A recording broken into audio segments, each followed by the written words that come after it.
Hi everybody, welcome back and thank you for sticking to me here where you get the news without added drama and overreaction. Here where we look at the royal and the other news with as much logic as possible. I have now had time to look at the new revelations about Sarah and Andrew with regards to Epstein, and to be honest, I'm still trying to process it all. Well, all of it, not just what it shows about Andrew and Fergie.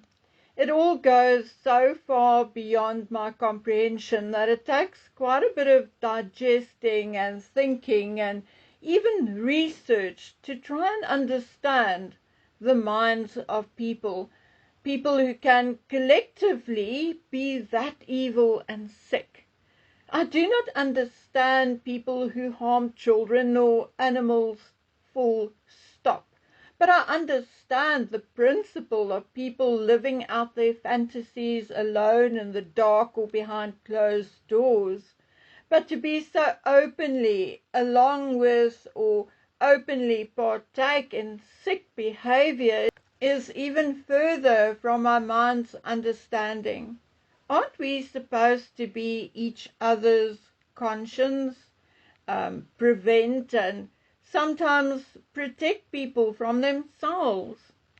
To think that a group of people can get together and do things to others, in this case young people or children, just to satisfy their own sick desires and curiosity, is the most evil, satanistic, uncaring, unfeeling, cruel, sick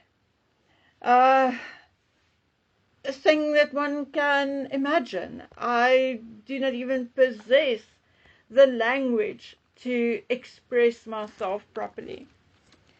I know that it is not just the elite who get into this stuff, but the difference is that when old Joe down the block gets caught, he is off to prison, and so is Susie.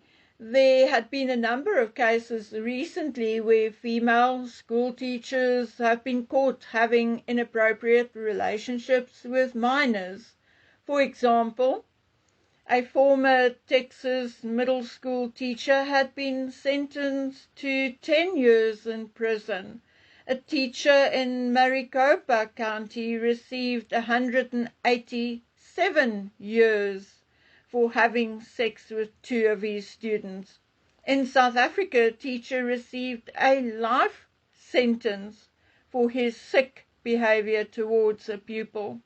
Yet, here we are, with a number of men clearly involved in some nefarious activities, and they are still, after years, still walking free and doing who knows what, just doing it elsewhere, seeing that old Jeff's apartments and his island are no longer available.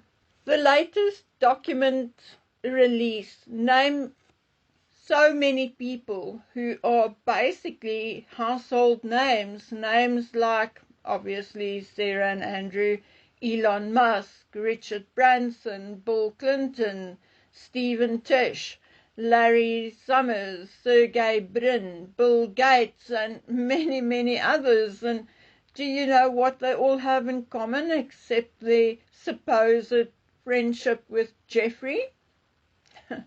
Yeah, you guessed it. They are all still walking free. Bill and Hillary Clinton are refusing to testify in the House in front of the House Oversight Committee. So if they won't and nothing is done about it, then why should Andrew? What I can't understand is why people are asked to testify in front of the Oversight Committee and not in a court of law. I mean, that is completely beyond me. What is the point of an investigation if there won't be any kind of arrest?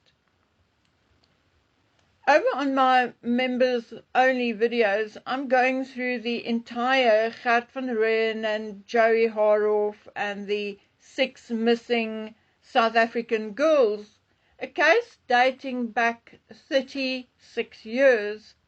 I started this series because of my personal links, however small and feeble. And because I knew the Epstein files would indeed drop at some point, and although I cannot link the Van Rooyen Haroff case to Epstein, there are definite similarities. So those who will stick with me over there will soon hear and see where our investigations actually took us and where the similarities came in. And then the links to Britain and the United States. Those who cannot do the membership, don't worry. The book will hopefully be available in English by the end of the year. Anyway, I cannot see why anyone should testify in front of the Oversight Committee. I mean, do it properly.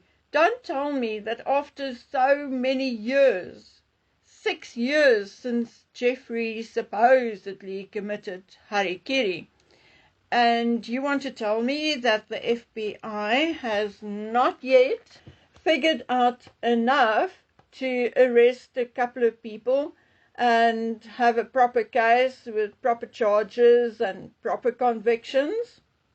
Remember, Donald Trump promised to drain the swamp. Well, when is he going to start? Or is he himself knee-deep in the swamp and thus unable to do so? Well, that is for you to decide. But by allowing those people who aided and abetted Epstein in his vile deeds to roam free is definitely not draining the swamp. It is feeding the swamp. Okay, back to the royals. It is 100% clear that Sarah Ferguson is a common lowlife. I don't care who her daddy was. Cheap and immoral. Yes, anybody can be kind, and it is said that Sarah is indeed a very charitable person. I also heard that she can be a real funny goose. Loads of fun. But we all have good and bad attributes. It all depends on whether we allow the bad to overshadow the good. And as much as it is hard for me to believe that a woman, a mother, would willingly still hobnob with a convicted pedophile and trafficker, it takes a special kind of dumb or uncouth to actually take her daughters along and involve them. As for Andrew, I saw some half-assed explanation of the photographs released, namely that the girl fainted and that he was checking her vitals. Apparently she was back up within minutes, but no one is saying what caused her to faint. The faces are blanked out, allegedly to protect the victims, but I'm not so sure about that. Maybe it is done so we could not judge age. Anyway, I feel that the earth and mankind are on a fast trajectory to destroy itself and themselves. Once animals start eating their young, something is wrong, either among the group, with the mother, or with the young one, or with the habitat.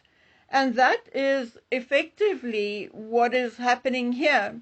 These people are destroying our young ones, thus effectively destroying our future. The thing is that a cleansing needs to happen. Every person, young or old, rich or poor, male or female, who was involved in Epstein's trafficking, every person who made use of his merchandise should be punished, and then it should not stop there.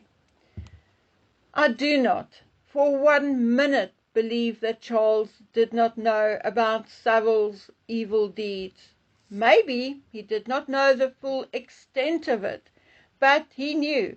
He had been warned on a number of occasions. There were also numerous complaints against Saville made at the police, which were never taken any further because of who his friends were. Charles did know what Ball did, but pretended he did not believe it. Diana wrote a letter and told her friends that Charles was going to have her killed in an apparent motor vehicle accident. And voila!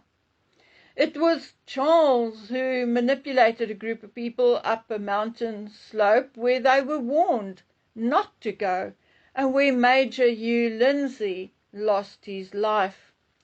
Remember George Smith, whose life was absolutely destroyed after he alleged that he caught Charles and Michael Fawcett in a compromising position.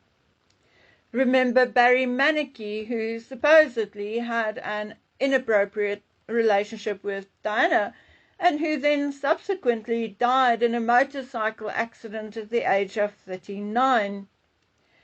Maybe those carpets should be lifted in Buckingham Palace and the dust wiped from under it, because how sure are we that Charles did not know about Uncle Dickie Mountbatten's love of young boys?